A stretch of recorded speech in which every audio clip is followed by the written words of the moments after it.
All right, well, good evening, everybody, and very warm welcome to all of you to the Vision Super AGM, and in particular to those of you who are joining us for the first time at a Vision Super event.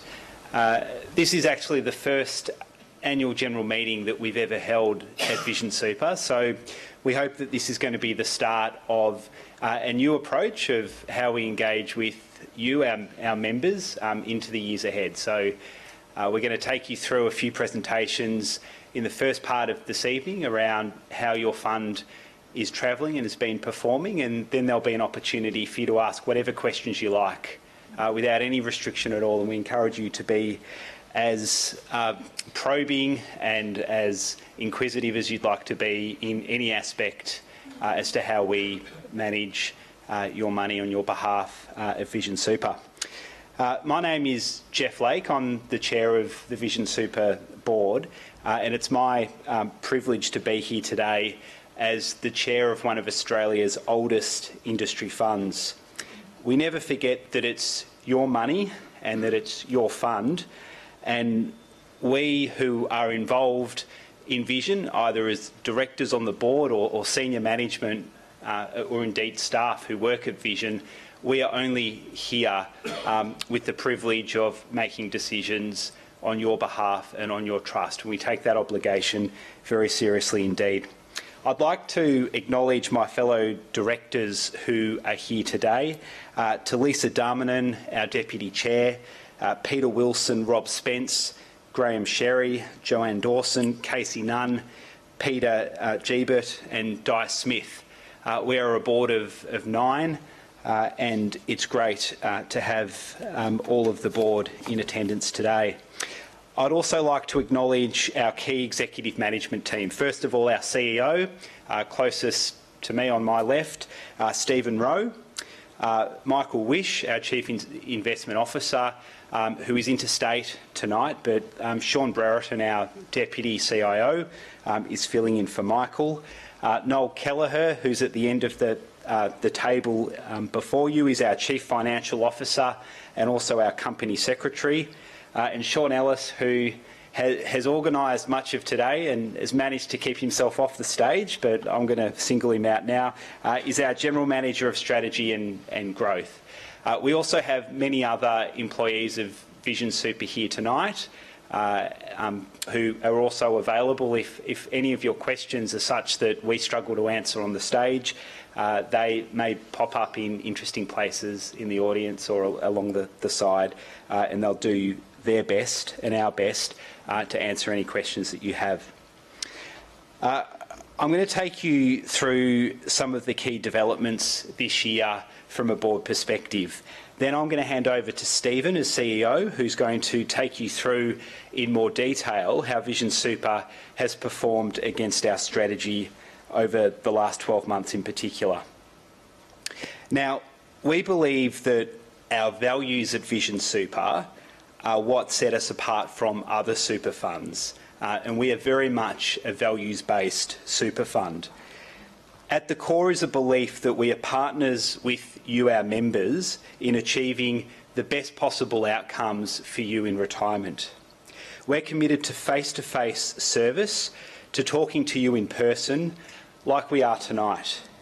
Openness, transparency and member involvement are fundamental to Vision Super, whether it's through forums like this one or online via surveys, the website, via email, or via our new app, which I'm not sure how many of you have had an opportunity to check out, but if there's one thing hopefully you'll do after today, if you haven't already done it, go onto the App Store or whatever the equivalent is for Android phones, download the Vision Super app, and it's a new way for you to be able to access information about your balance and also interact with us at Vision Super.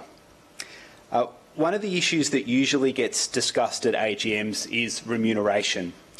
Our values underpin our approach to how we pay directors and staff, including the executive team. We're transparent about our pay, and you can find out all the details about what we get paid on our website at any time. Just go to the About Us section and the part under that part of the website on fund information. We benchmark against the median of other similar funds to make sure that we're paying prudently, but also giving people a fair day's pay for a fair day's work. And really importantly, we never pay commissions or bonuses. Our employees, as well as our directors, get paid whatever their annual salary is. It's very transparent. We believe that bonuses often encourage bad corporate behaviour, but we're here to look after our members, not to earn a bonus and not to be in any way non-transparent in how remuneration is paid at Vision Super. But moving on, we're now working on a new strategic plan for the next 3 years for Vision Super, and in fact it's how we spent the day this morning and this afternoon, the board and the senior executive management team, talking through the details and starting to develop that plan for the next 3 years. Once that plan is signed off, for the first time, and for the first time with this plan, we've decided that we're going to put it on the website so you can see exactly what it is that we're planning to do, the goals that we're setting, some of which we certainly hope that we'll meet, but I think if we're completely honest, because they're stretch goals, some goals which we probably will not quite achieve, but nonetheless it will all be there transparently for you to see on the website and for you to hold us to account in the years ahead. Before I hand over to Stephen, I'd just like to add one more thing about our values. We very much value diversity at Vision Super, and a few years ago we set a target to achieve gender equity for our board by 2020. I'm very pleased to say that we have met the target that we set, that we aim to meet by 2020, well, over the last 12 months. So we're a couple of years ahead of the deadline that we set ourselves. So our current board of 9 has 4 women out of 9, which is where we aim to be. We can't, on a board of 9, you can't achieve perfect 50-50 gender equity, but we're where we want to be. We want to have at least 4 men or 4 women on our board of 9 in years ahead. I've been on the Vision Super board for almost 10 years, and there was a time when there was only 1 woman on our board, and that simply did not reflect the demographics of our membership. It also does not reflect, in our view, the expectations of members or of society in 2018, and I'm very pleased to say that we are a long way from those days at Vision Super.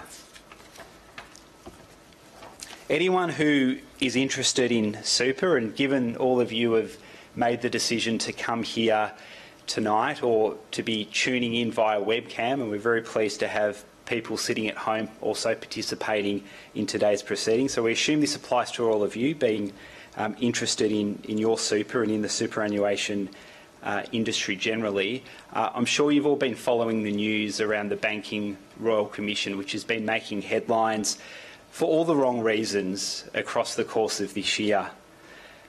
In relation to super, many of the, or almost all of the bad news that has made it into the media around super governance and the way funds have been dealing with members' money has related to retail super funds, particularly those owned by the big banks. Now, Stephen's going to cover in more detail aspects of the Royal Commission and how that's impacted on Vision Super, but it's fair to say that industry funds like Vision Super have come out of the Royal Commission looking very good compared to the retail funds that have been making all the headlines. We're very proud to be an industry fund, and we believe it's one of the key ingredients of our success over the more than 70 years that Vision Super, as one of the country's longest running super funds, has been in operation. In the middle of this year, Vision Super underwent a prudential review and consultation with APRA. Now, for those of you who don't know, APRA is the Australian Prudential Regulation Authority. They're an independent authority set up by the government to supervise financial services institutions, including super funds. They come in on a fairly regular basis to review what we're doing at both a board level and also at a management level, as they do with all other funds as well. If they're not happy with what a fund is doing, they can require funds to take specific actions to address anything that they believe that funds need to improve. Otherwise, they may have suggestions or recommendations based on what they've seen during their reviews and also just generally what they've observed across the industry. I'm pleased to report tonight that APRA, in their most recent visit and the significant consultation that they had with our board and our management, that they did not have any requirements for us to address, and they indicated that they were very pleased with our strong focus on members and our drive, and also the level of the way that the business is targeting delivering better outcomes to members on a daily basis. Now, it's good to see that focus being recognised by APRA because it's that focus on members and servicing members better that drives us every day, both when we meet as a board, which is around about on a monthly basis, and what the management of the fund and the staff who work in the funds, about 100 in total, are working on every single day of the year. Now, as I said, we're going to take questions at the end of tonight, and as far as I'm concerned, that's the most important part of today. There's going to be information that we'll be passing on about the fund, but really why we were so keen to hold our first AGM and make it a regular fixture and include the opportunity for people to participate at home or at work via the webcasting over the internet is so you have the ability to find out more and to contribute to the way your fund is run, because that is the only reason Vision Super, as with all other industry funds, exists, is to serve you as the members. So, ladies and gentlemen, the final thing that I want to do for tonight is to introduce Stephen Rowe, Vision Super's Chief Executive Officer. Stephen joined Vision Super just over 4 years ago, and I've got to say, and I know I speak for the whole board when I say this, he has done a fantastic job since his arrival in bringing down costs, increasing our efficiency in our operations, and as well as introducing some exciting innovations around the fund. You might be interested to know it was something that I was generally aware of, but I saw it up in one of the PowerPoint presentations we looked at today in the course of our strategy session. But today, Vision Super's corporate overheads, today in 2018, are lower than what they were prior to Stephen joining the fund. And to put it in context, our funds under management, so your funds, the funds of our almost 100,000 or so members, in that time has probably increased by around about 50 or 60%. So we are bigger, significantly bigger than we were 4.5 years ago when Stephen joined us, but our costs of administering your funds and the services that we provide are lower than where they were 4 or 5 years ago. And that, I think, is a significant testament to the great job that Stephen's done as CEO. So please make Stephen very welcome now.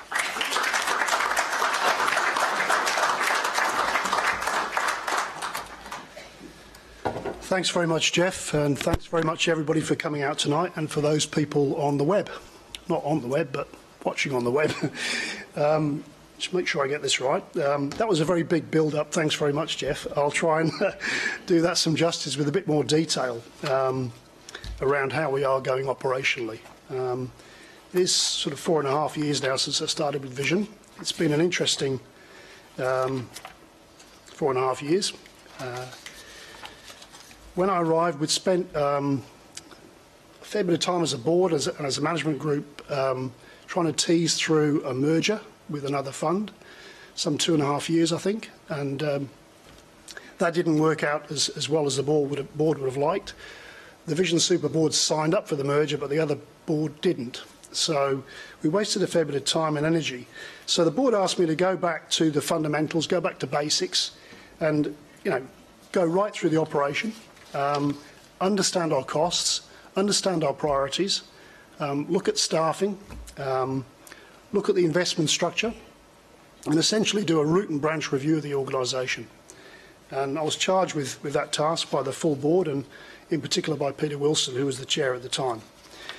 So Jeff's covered some of the material sort of broadly. I thought it might be worthwhile just giving you a bit of a sense of the key strategic objectives. Now, this is the 2016-2019 plan, which, as Jeff said, we're working on the new one earlier today. Assets under management are important.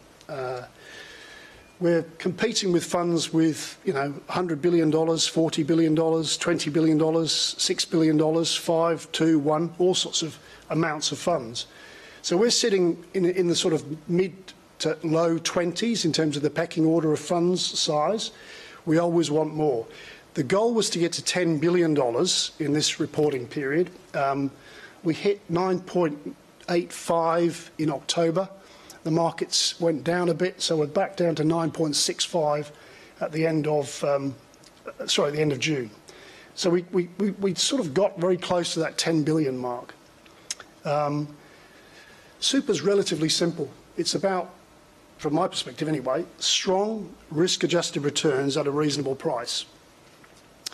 So if you look at investment returns, our rolling 3-year number, and I'll come back to our 1-year number and 10-year number shortly, our rolling 3-year number, our goal was to get 7%, and we achieved 8.2%. The markets have been incredibly favourable for the last 9 or 10 years, so it's not sort of genius, but it is a reflection of our capacity to achieve goals and, in fact, beat them. And I'll give you some comparative data in a few minutes. Member satisfaction is incredibly important too. We self-administer Vision Super. We do everything across the road, 360 Collins Street. So it's roughly 100 staff administer the entire fund, the entire contributions and benefits cycle, and have been doing, I think, since inception. A lot of the funds out there use outsourced administrators.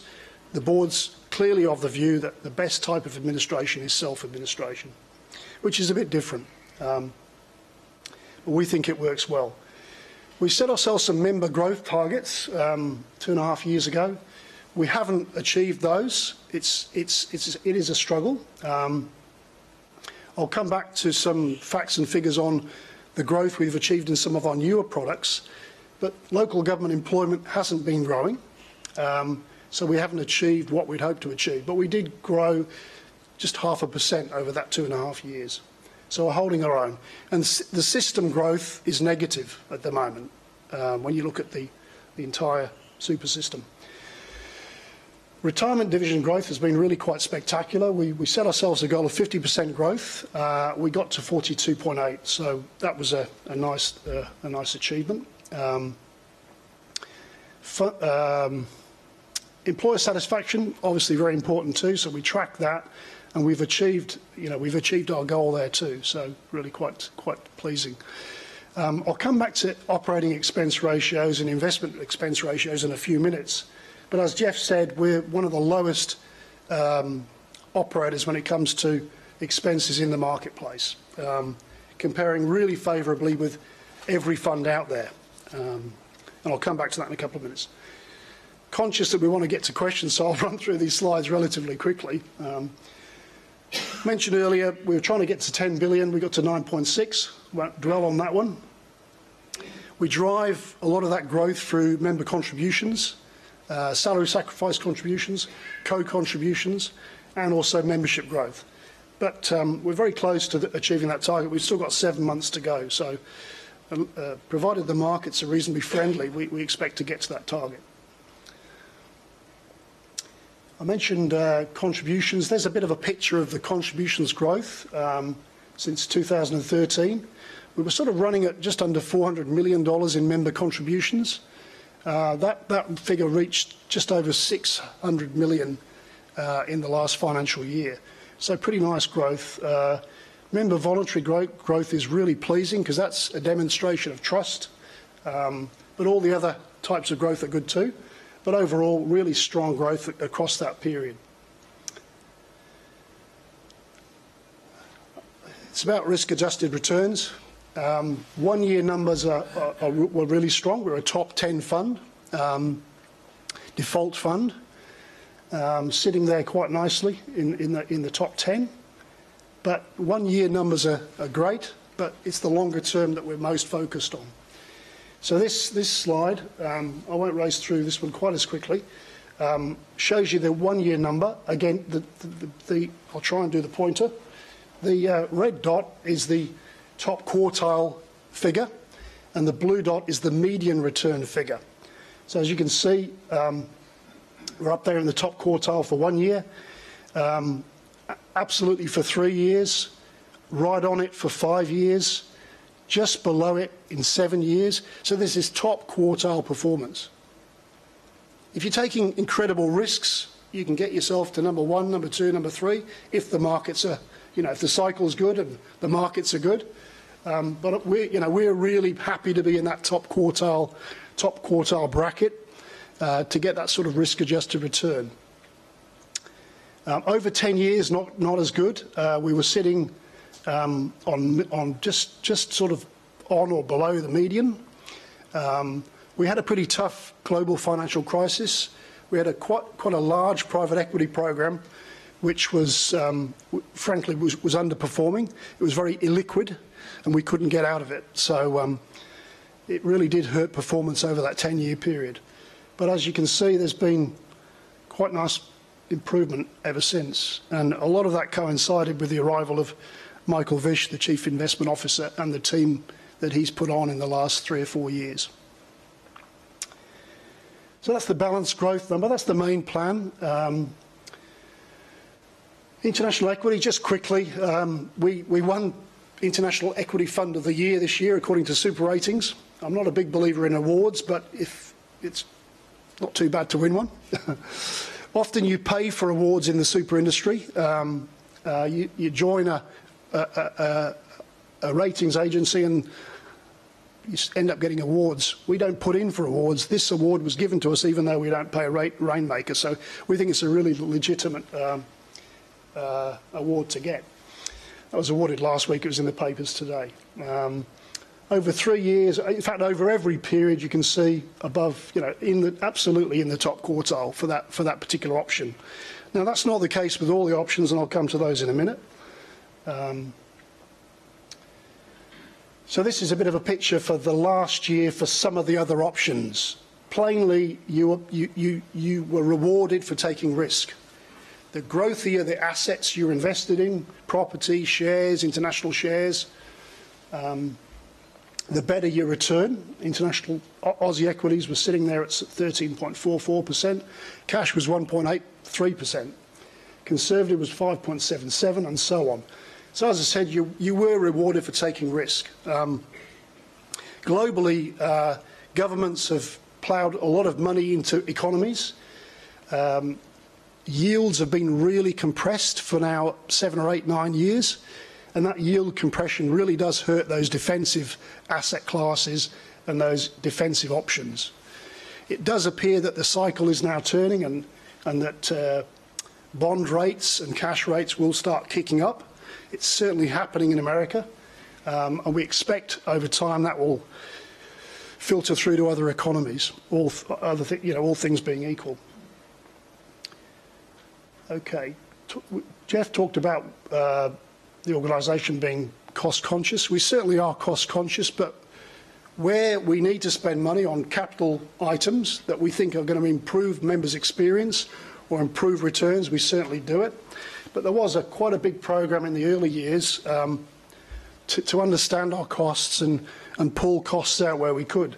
So we had a fairly large cost-down exercise with every outsourced arrangement.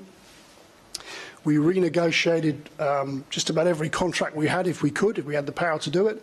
And that translated into quite significant reductions in our cost base. Sort of reached a peak in 2014 and We've been relatively stable at 24, 25 million since.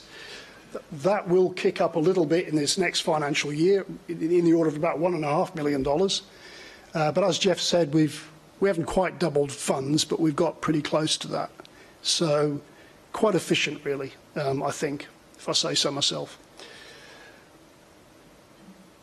So this is a bit of a picture of where we sit in comparison with a range of other funds. It's not all the funds, but it's certainly a range of really big funds and quite small ones and medium-sized ones. So the sort of highest operating expense fund is sitting at just over 0.5%. And some of the very biggest funds, Australian Super, looks like it's 27 basis points around about, and same with Hester and Vic Super. And this is APRA data.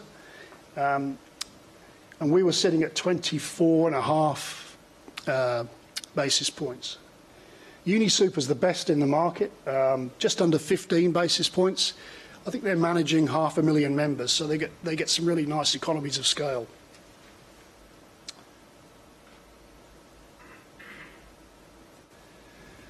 Investment expenses, this has been a really fraught area. We were targeting 40 basis points for investment expense ratios.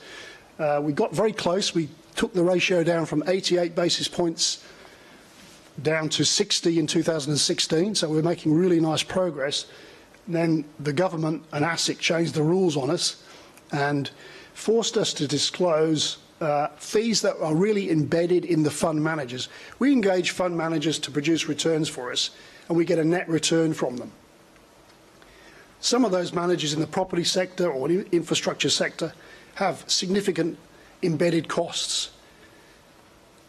So the regulator required us to disclose the underlying fund manager's costs of producing the return, even though it wasn't our cost. That being the case, our costs pushed back up to 73 basis points last year, and we've got that back down to 68 basis points as we speak. So there's a real focus on trying to keep the costs down as much as possible on the investment side as well. And that's a bit of a picture of where I'll try and use this pointer. We're sitting there. Equip's a bit lower. It looks like 61, 62 basis points. UniSuper really strong too, below 60 basis points. So, really conscious around what it costs to run the fund. I mentioned earlier we had some pretty spectacular growth on the retirement division. I won't dwell on this one. Membership growth was 31.4% over the planning period, so from June 16, and funds growth was 42.8%. Really, really strong and very close to target in advance of the deadline, essentially.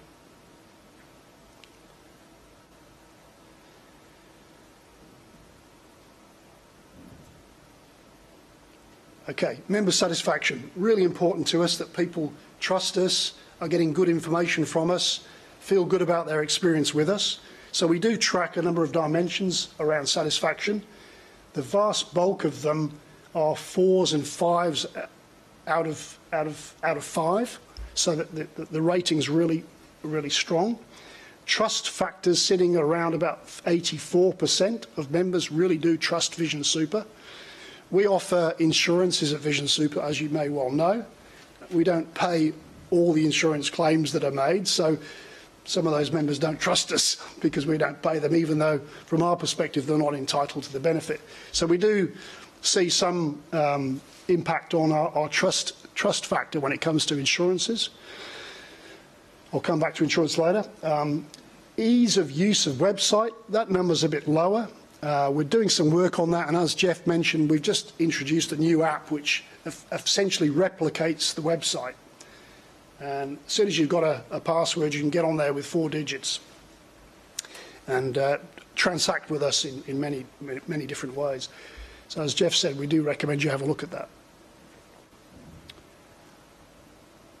This is just a bit of one response. We do get some, people that really can't stand us, but this is a good example of somebody that was quite happy with us. And we get an awful lot of feedback along these lines. The vast majority of feedback is positive. I mentioned some new products.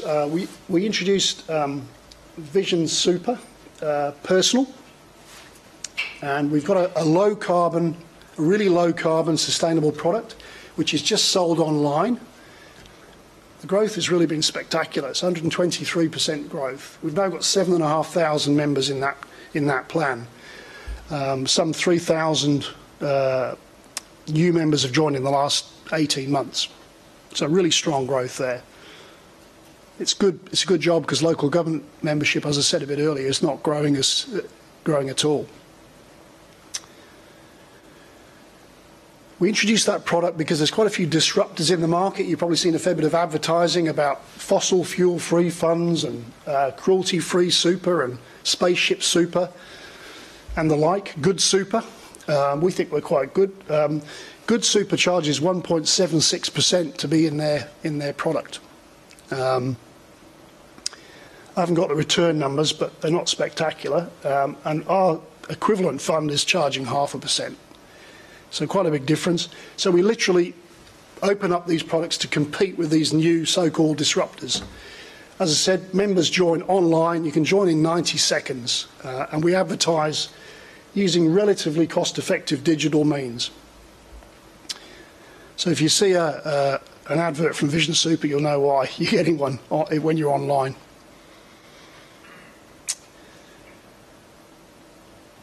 Covered those two. Bit of repetition doesn't hurt, or is it reinforcement? Try and get off that. There's another retirement product that we're working on. It's the 3 Buckets product. It'll be sold online again. So instead of having to get financial planning advice to get a product, this product will be available as a choice product, essentially. The idea is when you reach retirement, we think it's appropriate for somebody to have 20-odd% in cash to cover their cash needs for a couple of years, 2 or 3 years, and the balance will be in conservative assets and growth assets. So you'll still get some growth in the portfolio. That product will be available, Sean, early in the new year. So we're anticipating quite a bit of take-up because when we've done the focus groups and work groups with members and seminars, there seems to be a fair bit of interest. Jeff's mentioned the app. I'll just quickly spin through that one. Insurance coverage. I mentioned insurance a bit earlier. We do offer group life insurance, which is income protection cover, death and TPD cover. You don't really want to collect the death, but if you do die, somebody might want to be compensated through the insurance.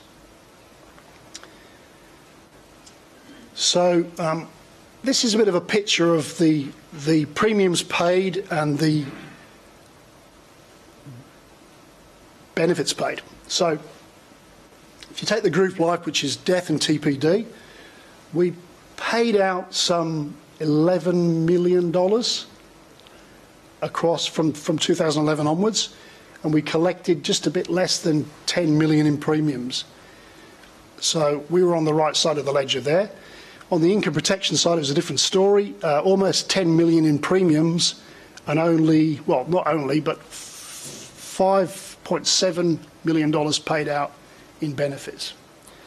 So it's really very real. We're paying out roughly 85 to 89% of claims. We've got a clear set of insurance beliefs. If somebody's entitled to the benefit and we believe they are, and we can verify that, we'll pay it. If we don't think they are, we won't pay it. So there is a gap between the 100% and the sort of 96, 97. We struck a new insurance arrangement with MLC last year. We were with ComInsure. There was a few scandals about them. We'd been with them for 10 years and they'd been, from our perspective, a pretty good operator. And some of the questions around their definitions weren't embedded in our policies. Nevertheless, we did a full tender.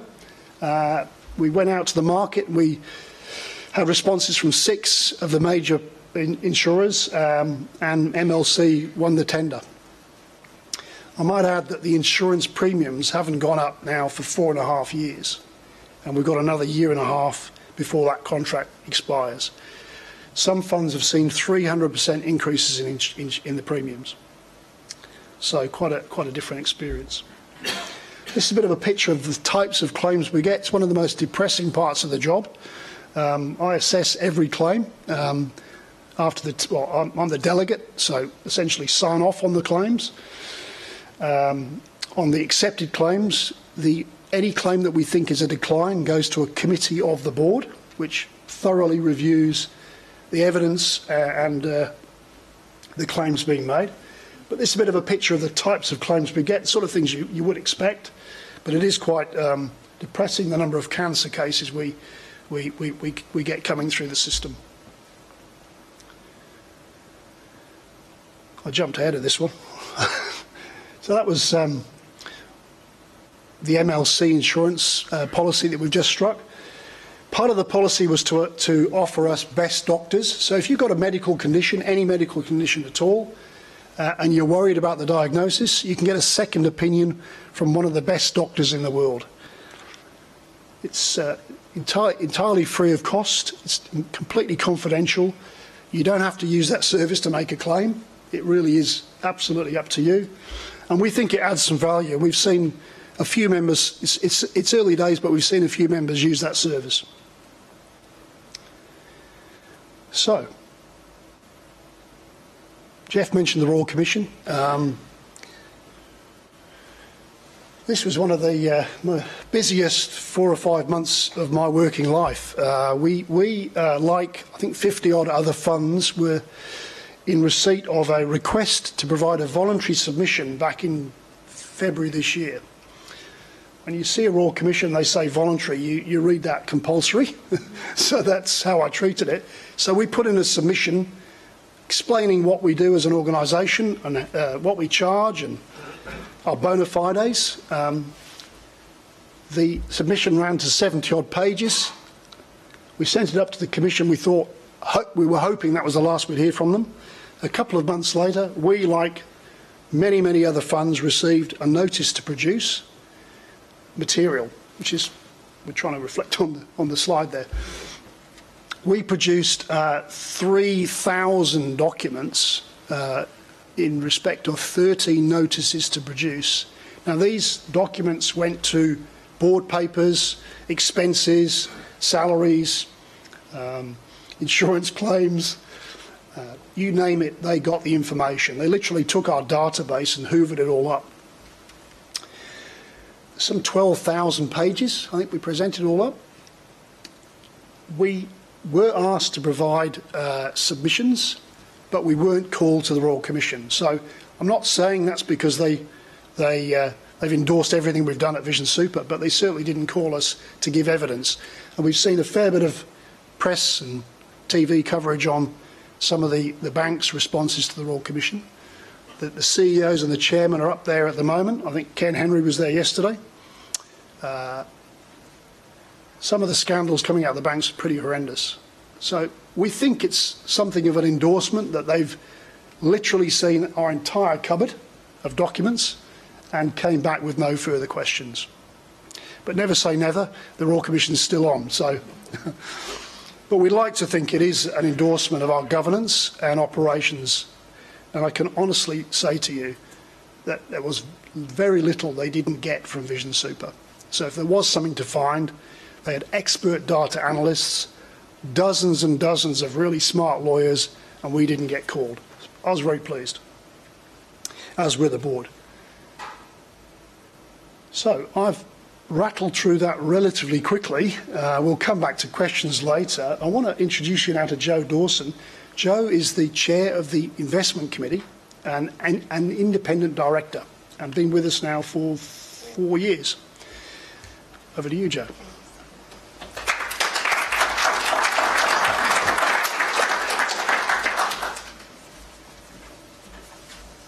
Thanks, Stephen, and welcome all. Thank you for having us here tonight. As Stephen said, my name is Joe Dawson. I am an independent director of Vision Super. What does that mean? It means that I have been elected to the board by the existing directors, so I'm not representing an employer or an employee organisation. I'm also chair of the Investment Committee, which is a subcommittee of the board. And tonight we want to share with you 4 things about investments. We want to share with you the role of the Investment Committee, some of the changes that we've made to investments during the year, the work that we've done on ESG issues, so environmental, social and governance issues throughout the year. And also we're going to have Sean look in his crystal ball and give us some outlook on the years ahead. So firstly, I just wanted to explain to you the Investment Committee and what we are responsible for. So we are responsible for overseeing the work regarding investments in the fund.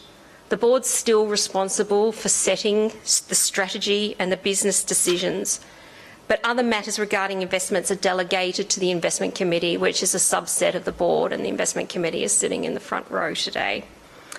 The delegations include what fund managers we are going to appoint to manage the investments of the fund. So the $10 billion or nearabouts amount that belongs in the fund, who are the specialist fund managers that we're going to allocate that money to for making the investment decisions. So some of those investment decisions will be what shares to invest in, what corporate and government debt and bonds to invest in, what real assets to invest in, for example, shopping centres or airports, which is infrastructure. And all those investments have to blend together to match the investment options that you as individual members have chosen. So when we talk about investment options, many of you may be in the balanced growth part of the fund or the balanced part of the fund. Many of you may be in the defined benefit part of the fund. And each of those investment options has what's called a strategic asset allocation. So the board sets that allocation, and that's how much risk do we want to take on, what are the target returns that we're aiming to achieve. But what the investment subcommittee does, we work within the boundaries that are set around that strategic asset allocation. So if we think there's too much risk going on in the market because we think Donald Trump may be doing crazy things, then we may reduce the level of risk assets in your investment option. The other thing that we also do is we look at prospective and new investments. So as Stephen mentioned before, the innovation and disruption type of investments, the low-cost, low-carbon investments that we have. The board sets those strategies, and then we as the investment subcommittee look at how are we going to fulfil and invest the underlying money that goes into those investment options. The other very important thing that we do is also we monitor and oversee the investment decisions made by the investment team. That investment team is represented here tonight by Sean Brereton, and I'm going to introduce you now. So Sean's a very important member of our investment team. He's the 2IC to Michael Wish, our Chief Investment Officer. And why Jeff said he was interstate today, he's actually on a well-earned holiday. So Sean's left here to hold the fort. He's involved at a very strategic level of the investment team. He takes carriage of international equities, so our overseas shares, foreign currency, some of our Australian shares and our property portfolios. Sean's going to share with you a number of things tonight. He's going to look at the changes that we've made to investments during the year, an update on our ESG initiatives, so what we are doing now that we have listened to members, and the outlook for the year ahead. I won't guarantee that Sean will have the outlook right, but he'll have a damn good go at it. So Sean, thank you.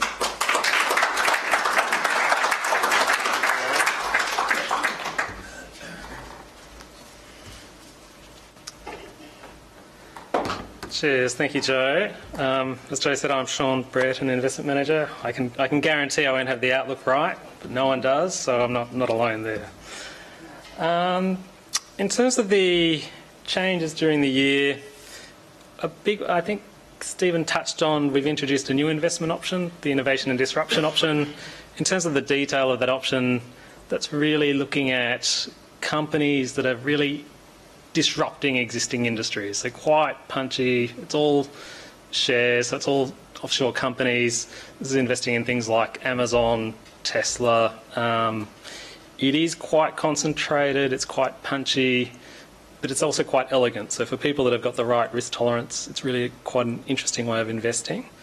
In terms of the things we did for the portfolio this year, we've actually been pulling back on growth quite a bit. So over the last 12 months, in terms of the shares which drive a lot of the risk in our portfolio, we had been overweight for a number of years, and that had actually paid us pretty well because, as Stephen showed earlier, shares have done quite well over the last couple of years, and we've pulled that back a little. We've also sold some of our retail property. So we're, on your behalf, we're a landlord to a bunch of office properties and shopping centres. We've actually pulled back on some of the retail shopping centres, so we've sold down some of those stakes. We think the market's not quite pricing some of the risks that are emerging in retail in particular. So the Australian consumer has quite a lot of debt at the moment. If anything kind of happens, if there's any jitters, it'll be harder for them to keep spending and harder for the retailers to be collecting the rent. It's been a really hot market in retail, so that's somewhere where we took some of the capital out. We also sold one of our infrastructure funds, and it was a similar thing. We're at this turning point, which I'll touch on a little bit later in markets, and it's really quite a good thing to have a bit more liquidity, a bit more flexibility to be able to move the portfolio. And when you're in unlisted property or infrastructure, they're really good parts of a portfolio, but you can't change quickly. So we kind of try to take advantage of these good times to give us more flexibility. In terms of the environmental, social and governance approach, we've definitely stepped that up even more. It's always been a reasonably big focus for the fund. Well, before I joined, or Mike, or even Stephen, but we've just been lifting the bar higher and higher. So a key part of that, as an example, is voting our shares. It might not be well known, but whenever there's a shareholder meeting, an annual general meeting for the companies, it's not always the case that, say, fund managers vote those shares powerfully or effectively. We definitely felt that our existing fund managers weren't very proactive in really pushing the agenda and keeping company management to account.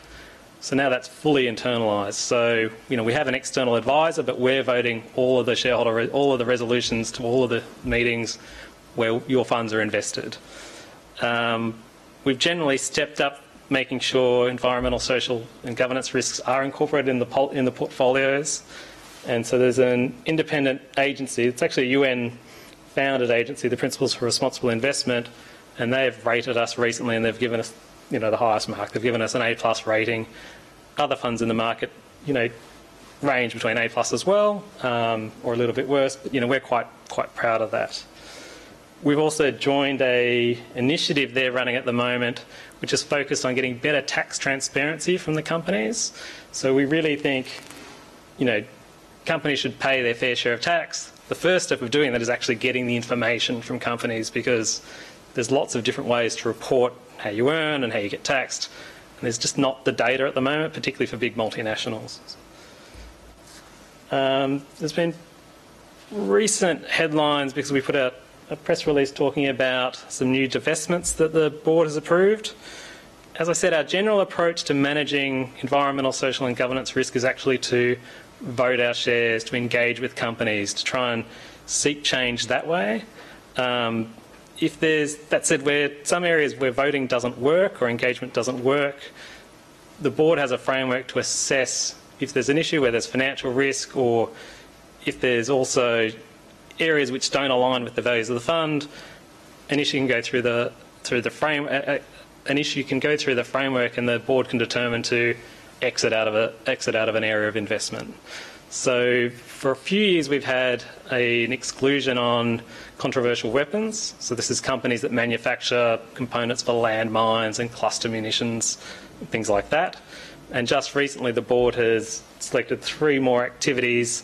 So if a company has more than 25% of its revenues coming from tar sands, thermal coal or tobacco, we'll be selling it. We won't be buying it again. There is a review process for that. So quite regularly that will be reassessed of going, is this a good thing? Do we still hold this belief?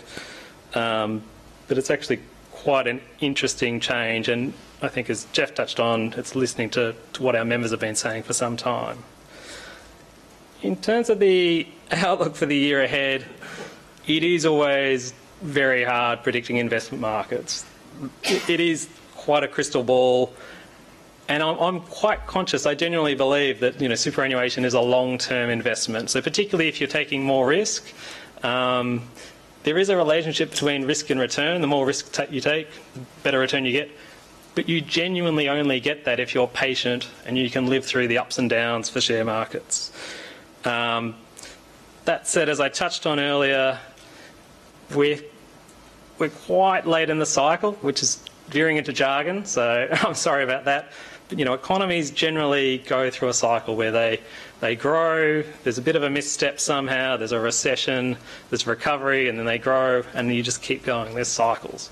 We're quite late in the growth part of the cycle, and there's pockets throughout the globe where some things are getting quite out of hand, and it starts to get to the point of we'll never know when the next downturn is, but it's getting hard to predict, are we about to fall off a cliff or are things okay? And that's why you see the share markets reacting quite violently and sharply sometimes. So, we've seen sell-offs of, in October. October was quite a nasty month. So where we are is that we've pulled some risk off the table, but it's actually fairly finely balanced at the moment. The US in particular, the economy there is going really quite strongly. Other parts of the globe are a bit softly, but we're pretty much neutral at the moment, so we're not too defensive, we're not too aggressive. We've actually been buying more defensive assets, so we've pulled back on the risky stuff and we've bought some defensive stuff. So we've been buying more government debt. We're also looking at things like infrastructure debt. So this is projects where you're financing government or utility projects, and this really helps balance out some of the ups and downs in the portfolio. So again, it's really hard to predict markets, but I'm sure there might be more questions later on, but that's it from me for now. I'll pass on to Noel, our CFO.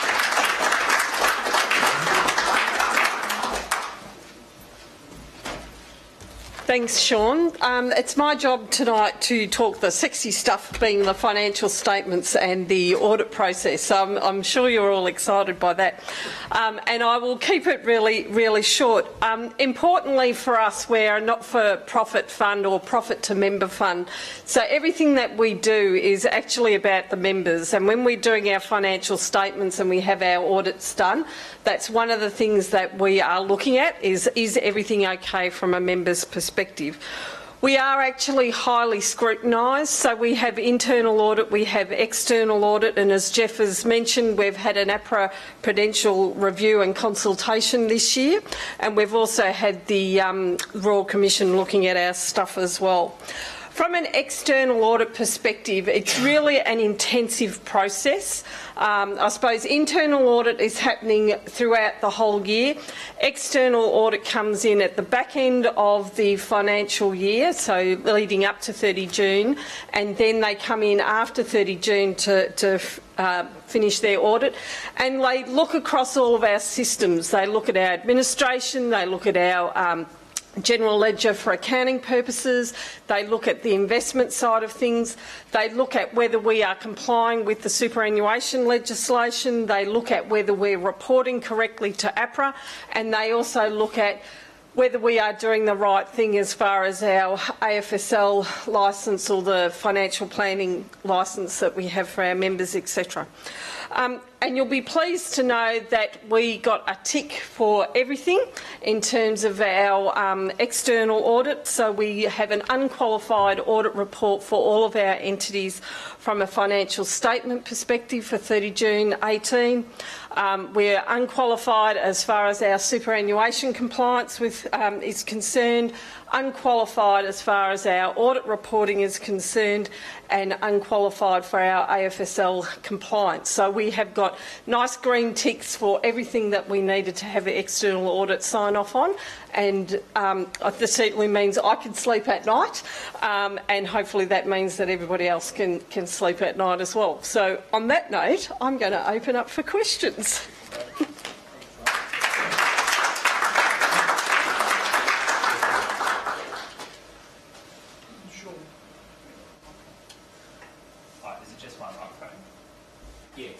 Well, I might invite questions from here, and then we've got a roving mic. So I'd like to thank each of the presenters from Vision Super, Joe from the board, and Stephen, Sean and Noel from the senior executive team for presenting tonight.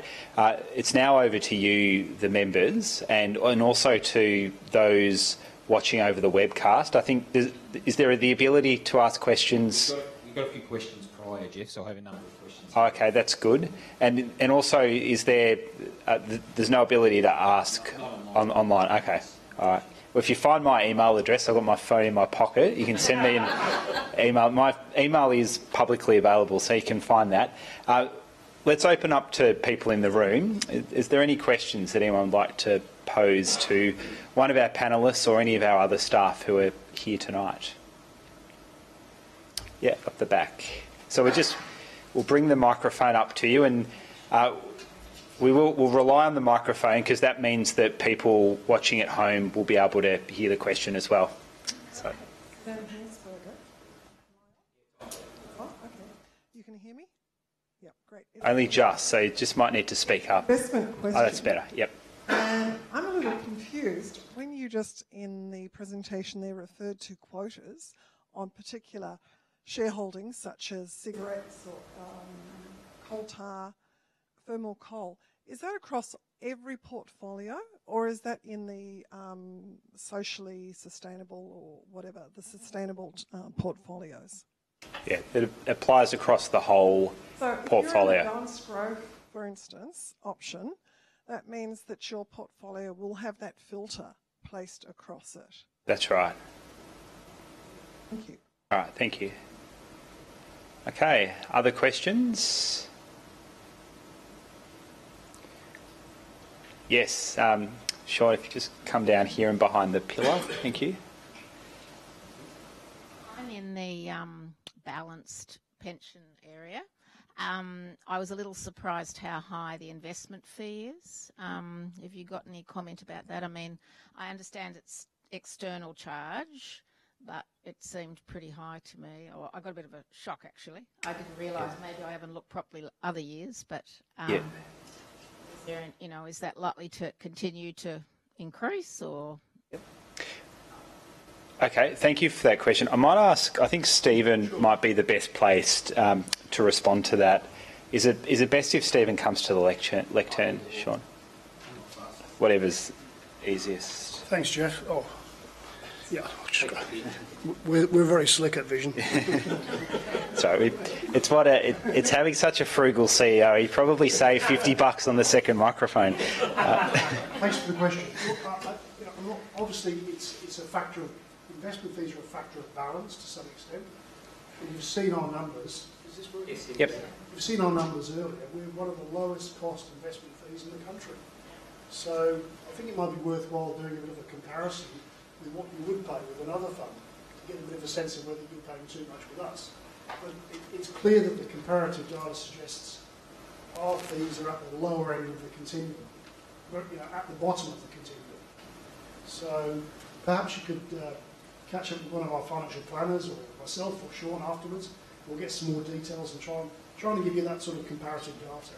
Because we genuinely believe and we know our fees are absolutely at the lowest end. Yeah. And perhaps just to add to that as well, there would not be one board meeting or investment committee meeting that would go past where it's not central to discussion, particularly when we're looking at whether to add a particular fund manager or we're choosing between fund managers. The focus on fees, and it's been this way for 2 or 3 years now, it's a very central focus. Still, ultimately, we're focused on the return outcome because return is always measured net of fees.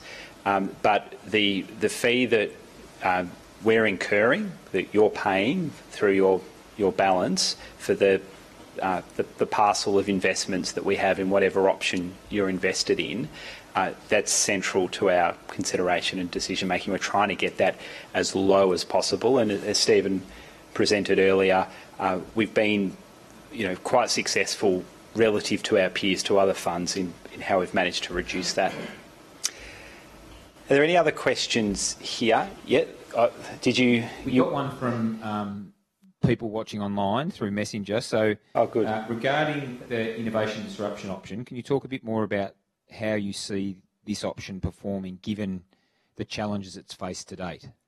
All right. Well, I think that's a good one for Sean. Thank you. It is it is a really punchy kind of investing in international shares. So it is investing in quite high growth companies, and it's quite narrow, quite concentrated. We always knew it was going to be quite volatile. So there'll be times it does really, really well, and there'll be times it doesn't do quite so well. As I touched on in some of my earlier comments, it's the kind of option where we genuinely think that risk will be rewarded over the long term. You have to be able to look through those ups and downs. It will be incredibly volatile. It will be more volatile than normal international shares. We completely know and understand that. We understand the product very well, and it's just a characteristic of it. It's if you can understand and tolerate that risk, it's actually quite a good product because it's a very elegant product. A lot of fund managers externally, say 10 years ago, would have a lot of filler in the product, so they'd be saying they've got their best ideas, and actually they're holding 120 companies, only 10 of them are good ideas and the rest are risk control. That's not what this product does at all. It is, the specific external manager we have, it's their best ideas, it's very concentrated. It's hard to not have a health warning when we talk about it, but it's also, we have a lot of belief and conviction in the approach. So I think, hopefully that clarifies it a bit. It is high conviction investing. We do have belief in it, but it has ups and downs. Okay, thanks, Sean. Now we had a... Jeff, just one more. Yep. Just as an indication of that punchiness, in 2016-17, that product did 50% return. It's very punchy. So you're probably going to get something on the downside equally bad at some point. But over the long term, we believe that the assets they're investing in are really quite robust. We've got some really punchy growth companies, Facebook, Amazon, Tencent, incredibly scalable businesses, and we think, over the long haul, you'll do well. Okay, thank you. Question up the back. Ron.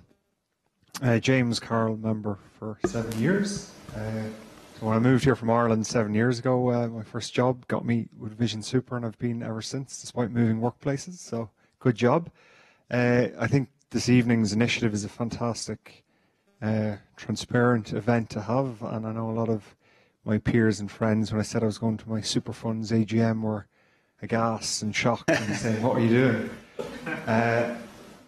My specific question is just around the governance of the board, in the sense that in your time on the board, obviously you've been there for 10 years, is there a term limit around directors? How many board evaluations have taken place, say, in your 10 years on the board, and does each individual director have a development plan for the next 12, 24, 36 months? Yeah, so thank you for that question. So we have a policy that has a maximum tenure for board members of 12 years. So that's 3 terms. So terms of appointment to the board are 4 years. We have a policy that provides for that tenure policy to be exceeded in exceptional circumstances, and we do have one director who has been on our board for more than 12 years, and the reason for his continuing appointment beyond that 12-year period is because the board specifically resolved that in its view there were exceptional circumstances. So that's Rob Spence. Rob, until a few months ago, was the Chief Executive Officer of the Municipal Association of Victoria. So crucial stakeholder. It's our largest employer association, so it represents all of the 79 councils in Victoria, and certainly from a Vision Super point of view, we've always placed a very high emphasis on having a significant decision maker in that organisation sitting on the Vision Super board, because of the benefit that flows 2 ways into the councils on the employer side, but also into Vision Super as far as, from an intelligence point of view, understanding the interests of the sector. So Rob's term as a board member at Vision will finish on the 30th of June of next year, so 6 months, and at that time we'll all be less than 12 years, and my term as a director on the Vision board will end in 2.5 years, which corresponds with my 12-year anniversary, and that'll be it for me. In terms of our review policy, so in fact we're in the middle of a director review at the moment. It's externally facilitated. It's a significant process. All directors are interviewed twice as part of that process.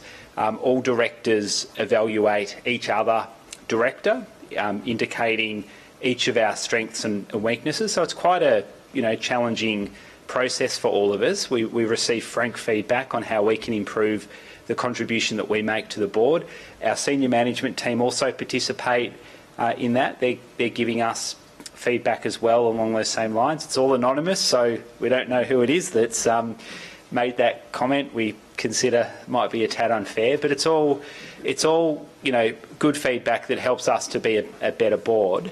That's a process we do every 2 years, so that kind of external evaluation. In the other year, that sort of odd year in between, we do an internal review. So we're still going through an annual board assessment, but we've got that sort of extra robustness that comes from external facilitation that happens every 2 years.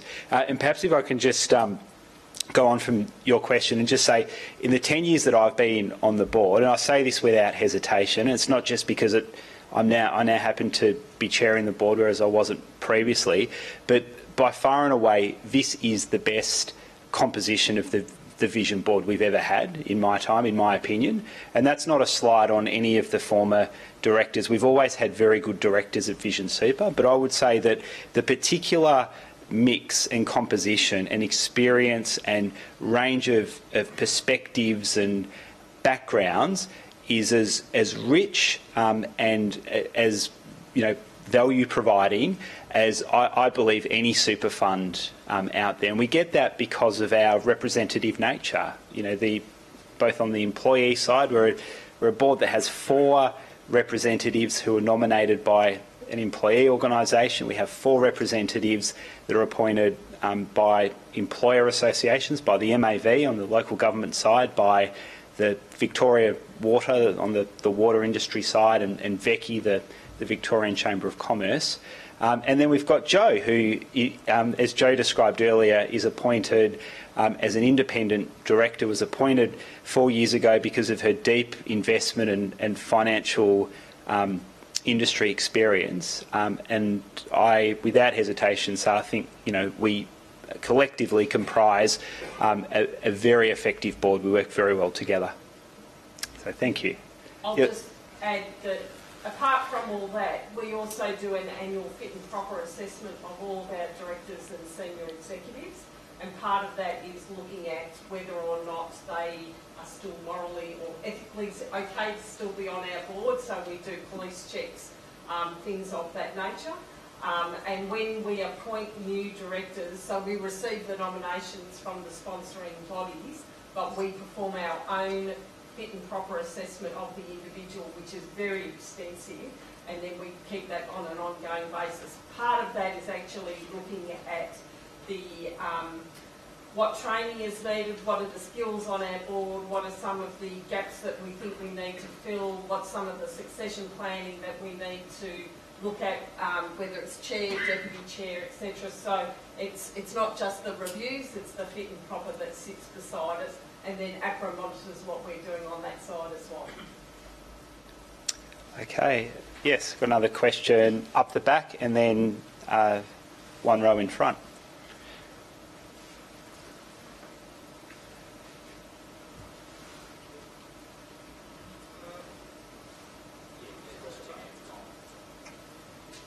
I was just wondering, for me, Vision's just my super. It's sort of 80% of what my partner and I live on, and that's all it is to me. It's a well-run super company. The insurance aspect, I'm just wondering, is that insulated from super? And the nature of the insurance, is it just sort of like personal stuff, or especially at turbulent times as we are, it's also property based? And if so, it's a degree of insulation between the super aspect. Okay. So, in terms of the... Wait, Stephen, why don't you just come up here just so anyone watching In at home terms can of hear as well. the group life insurance that we talked about a bit earlier with MLC, that is a contract of insurance. So Vision Super is not offering the insurance, it's contracted to MLC to do that. And we charge premiums for the members that are in the plans. Members don't have to be in the insurance, so you can simply opt out if you wish. If you don't opt out, you are in income protection, death cover and disability cover. So the company doesn't have a liability beyond what the external provider has? Absolutely. And if they fall over, it doesn't have an impact on Vision Super? There's absolutely no funding call on Vision Super. It's a contract of insurance. Thanks very much. My question to the board is in connection with your selection for infrastructure and property investments. Could you possibly outline the selection criteria that govern the choices of property investment and the infrastructure projects? And do you take into consideration energy sustainability and, say, the green rating, star rating of properties that you invest in? Okay, thank you for your question. I think Sean, again, will be best placed to answer this. Yep. So, Sean, do you want to come over here? Sure. So we do have a general policy where we need to assess environmental, social and governance risks for all of our managers. And that includes property and infrastructure, but it's, equities, everything. And the managers we do talk about those issues with. So we've got IFM in Aussie and Global Infrastructure, we've got ISPC and AMP Capital in property. So there's 4 of them at the moment. And they do quite a decent job on that. One thing I would say is that for property and infrastructure, the energy efficiency piece, well, property is quite different from infrastructure. For property, the energy efficiency piece is quite good. Some of the other issues, they're not as well progressed. So, at the moment, our managers are going through a cladding review for some of the things that happened, in the UK with the cladding fires. That's part of the process. The infrastructure guys, similarly, it's really about where there's material investment risks, where they'll do a lot of the work. So where they have, so say it's a transmission facility, they'll be focused on the electricity leakage from things like that. They'll be managing the risk that they see. So it's a bit different for infrastructure and property. It's very sort of specific to the things they undertake for us. It's a bit different to, say, equities, where you can talk about how are you governing this what's your carbon footprint, what are your labour standards, what's your governance. We still do some of those things, but it's quite sort of bespoke to the actual investment. It's different buying an office building to an industrial warehouse. So it is something we look at, but I would say it's not quite as developed as some of the other parts of the asset markets. Okay, thanks, Sean. Further questions? Yep, so one here and then one over this side. I note that there's comments about mergers going back a couple of years. I also note that your costs have been driven down and you're a top quartile performer as such. But I also note that your members' membership target is 1.5%, not 0.05. Is there any sort of appetite or consideration, economy of scale considerations in the future in your plan in terms of what may occur? Is that on the table, or is that sort of off the table for a while? Yeah, so I would say that after 2 failed mergers, that sort of the most recent of the 2 finished about 5 years ago, just prior to Stephen's arrival, I would say that a merger was definitely off the table at that point. It was a very difficult and challenging time for Vision because a lot of wasted effort and time in trying to bring about 2 mergers that, for different reasons, just ultimately weren't able to be executed. And what's happened since then in the 4 years that have followed and coincided with Stephen's leadership and time as CEO has been a real focus on back to basics, improving the business and the operations of the fund in every nook and cranny. So it was driving costs out of every contract. We're very successful in significant contracts being brought down, and that's been Stephen's focus for 3 or 4 years in partnership with the board. I believe Vision is now at a point where I wouldn't say we're running perfectly. There's always further improvement that can be made, but I would say that we are in as strong shape as Vision Super has ever been in its history. And I've got little doubt that I think Vision today would be a very attractive merger partner to many in the industry.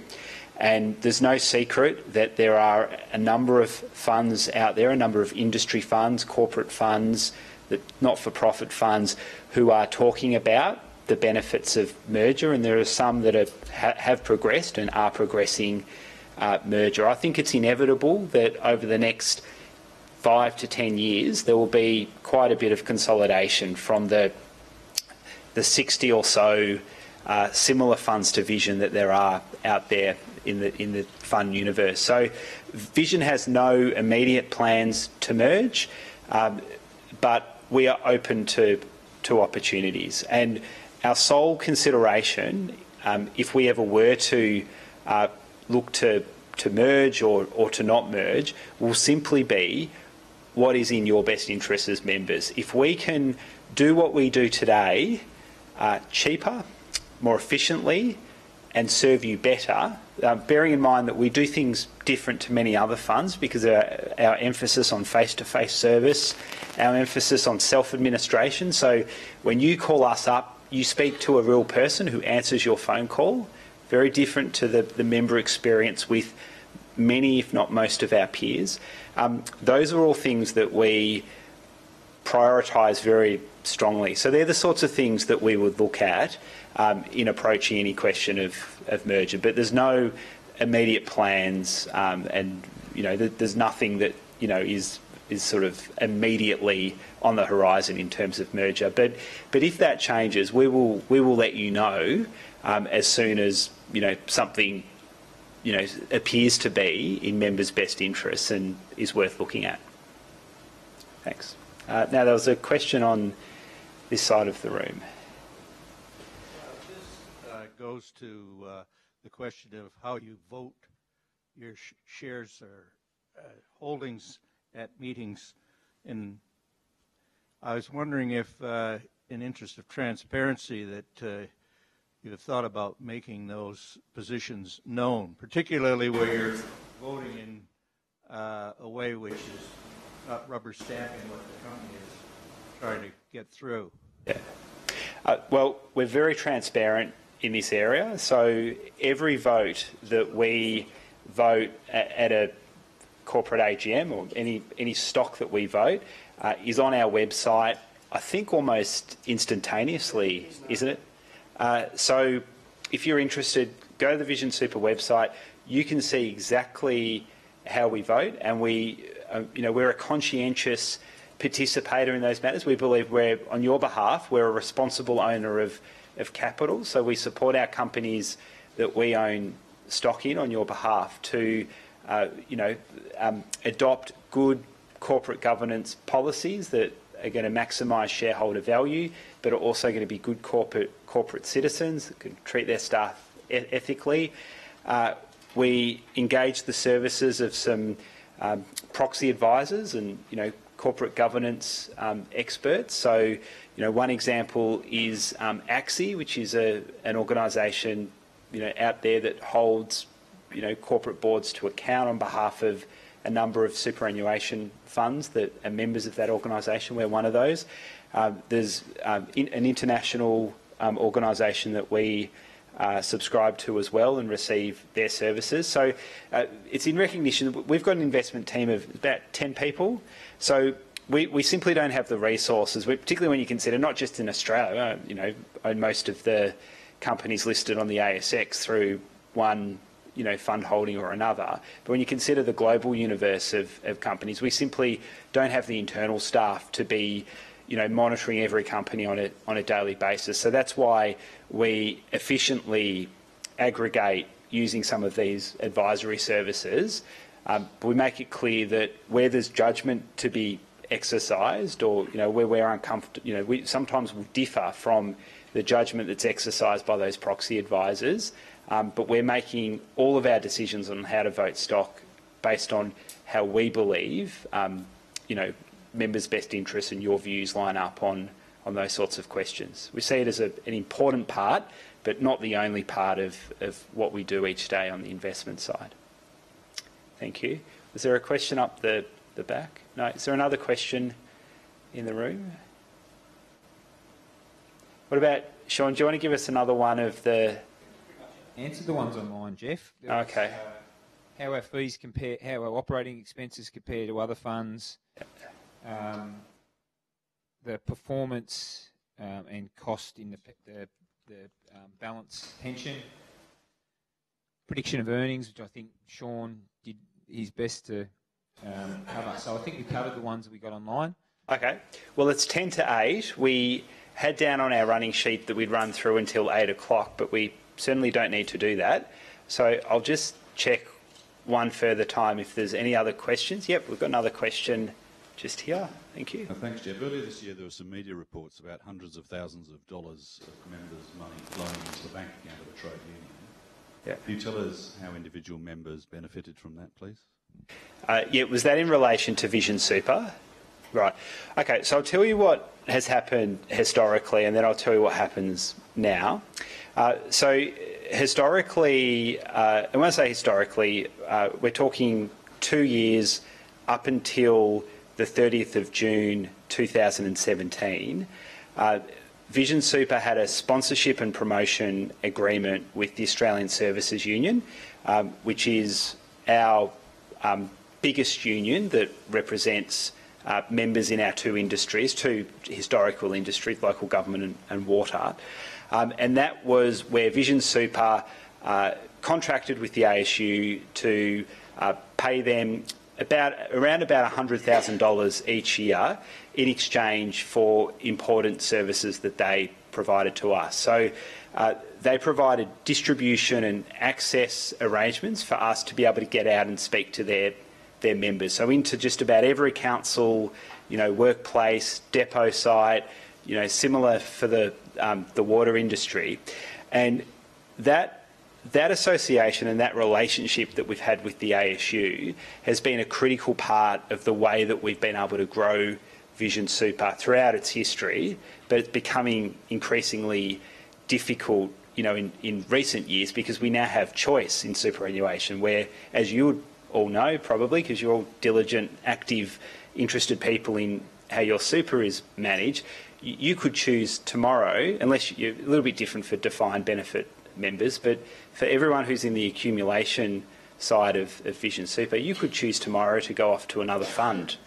And so, choice was introduced, whenever it was, about 8 years ago, through federal legislation. And so since that time, every industry super fund has had to be far more active and diligent in how they partner with their employer bodies, their member side bodies, the unions that operate within their industry, to try to encourage as many of their traditional industry workers as possible to be active in their fund. So that's been the approach that we've followed through till 30th of June of last year. At that point, we stopped that agreement, and we haven't continued it since because of some legislative change that happened at the federal level. If you remember the Royal Commission into Trade Union Corruption, one of the things that came out of that was legislation from the government to prevent what was called corrupting benefits payments from an employer to a union. And that was to try to address the situation that was exposed around the AWU and some sort of payments that were transferred between, well, on one viewpoint from employers seeking industrial peace with the AWU providing payments to that union.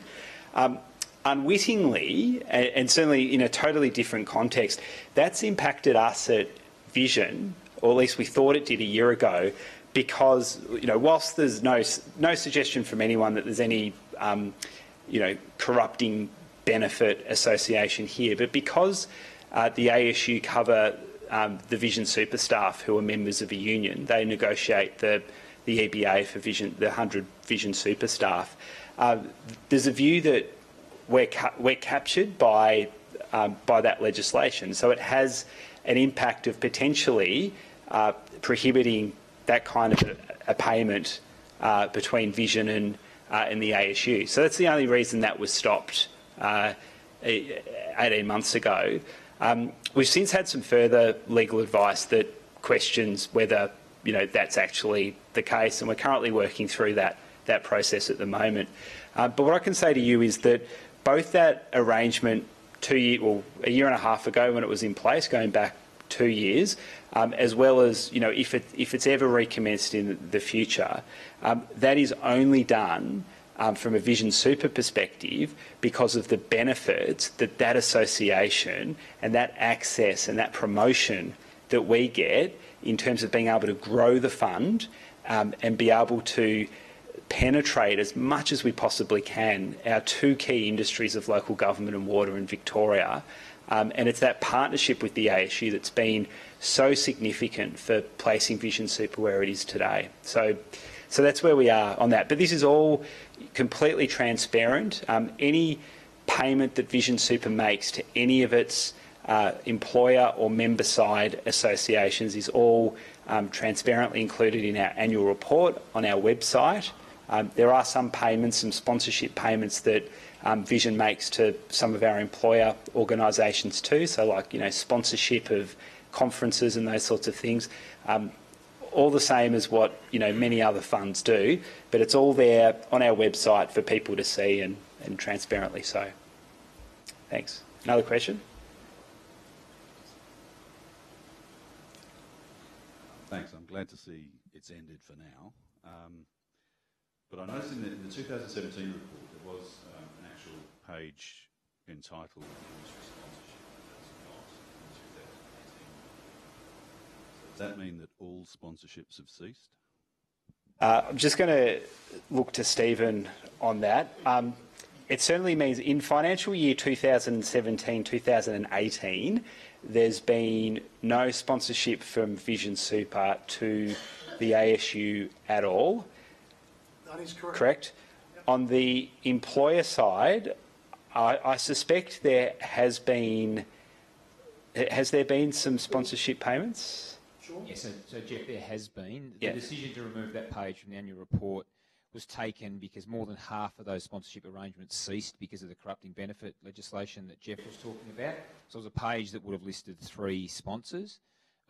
So it wasn't a matter of removing it because we were trying to hide anything. The transparency exists. It was a matter that there was 3 sponsorships in place that weren't with sponsoring organisations because of the corrupting benefits. So we didn't see the information being covering the necessary information or the full page as it had in the past. And what sort of amount are we talking, Sean, just so it's clear for the... It's not in the hundreds, it's in the tens of thousands, Jeff. Yeah. I don't know off the top of my head. Okay. And given what's come out in the Royal Commission into Financial Services, wouldn't it have been useful to actually declare what's just been said in the annual report? So, to be honest, I wasn't aware that it wasn't declared, but certainly I think the focus on the board is on full and transparent disclosure. So I think what we should do, and I think what we will do if we're not doing it at the moment, is on our website make sure that any financial sponsorship to any associated entity, so any nominating body, is listed there and disclosed. Our staff participate in, the Great Victorian Bike Ride every year, and there's the Murray Des Moines, bike ride. I think things like that where there's some corporate, very small, but some corporate support of that. I'm not sure if we need to get to that kind of granular detail, but certainly, I mean, I'll give you this commitment. Any dollar that goes from Vision Super to any of our sponsoring organisations, be it the ASU on the member side, VECI, the MAV, or the water industry on the employer side, that will all be transparently disclosed and immediately visible on our website in the future. Sorry. That's all right. Look, again, I just stress, I mean, I think it's important that, you know, something as vital as that sort of drops out of the annual report with no explanation, I think is sort of demonstrates a bit of a lack of transparency or lack of judgment. Well, so can I just assure you that there certainly was no non-transparent approach behind that. So your feedback tonight has been really good, and it's something that I'm sure we're going to look at with a view to how we capture and disclose that information, both on a day-to-day basis on the website, but on a once-a-year basis in terms of striking future annual reports. So thanks for that feedback. I accept that, Jeff, and I think another area that might have sort of helped with a bit of transparency is your predecessor's demise. It doesn't seem to have been accompanied by an announcement to the members or even a press release. And if you've been following the Royal Commission, which I think you probably have, you'll see that they've been making the point that more disclosure is better than certainly no disclosure or less disclosure. I think Vision Super could have done a bit better in telling us what actually happened there and letting us know the circumstances of that. Yeah, well, I mean, I'm happy to let you know the... I'm not just talking about trade unions, though. There's some other ones that I find interesting, that there are sponsorships with local government finance professionals and local government professionals. Yeah. Again, I mean, I'm not sure I quite understand, because in a local government perspective, Vision Super is very well positioned, because a starting employee, as they go through the HR and payroll process, are given all the details on Vision Super. It's the default scheme. You've almost got a captive market. It might be different with people joining who are already mature age, who've already got other superannuation. But your first point of contact is in those HR and payroll discussions, where Vision Super is the fund that is put to new employees. Yeah. So you've got a captured market. You've got our email addresses, you've got our postal addresses, and you've got our telephone numbers.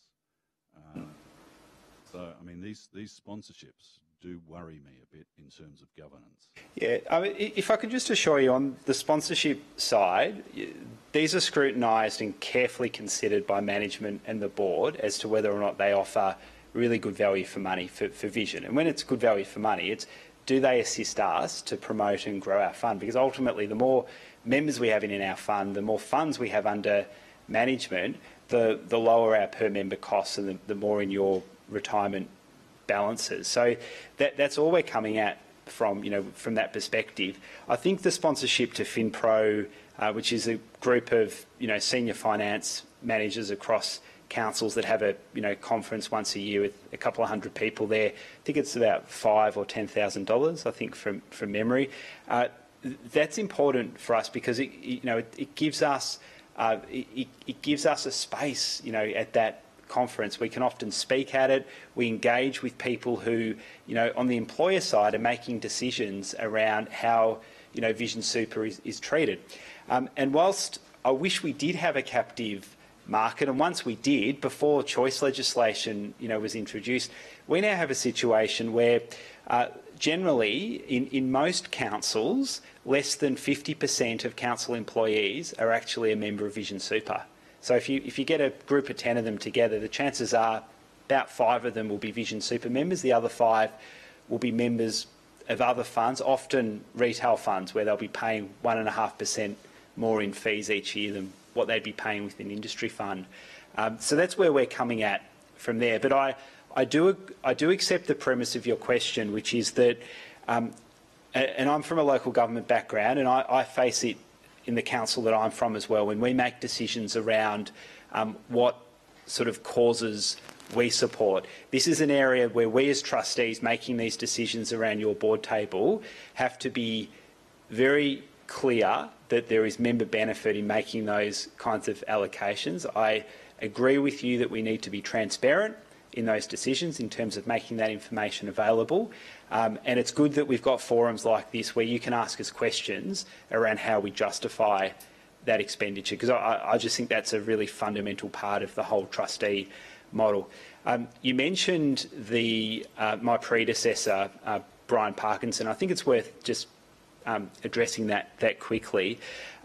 The chair of Vision Super has never been a high-profile role. I don't think, other than in a column in the annual report, whenever you receive communication as members, it will not be signed off by the chair.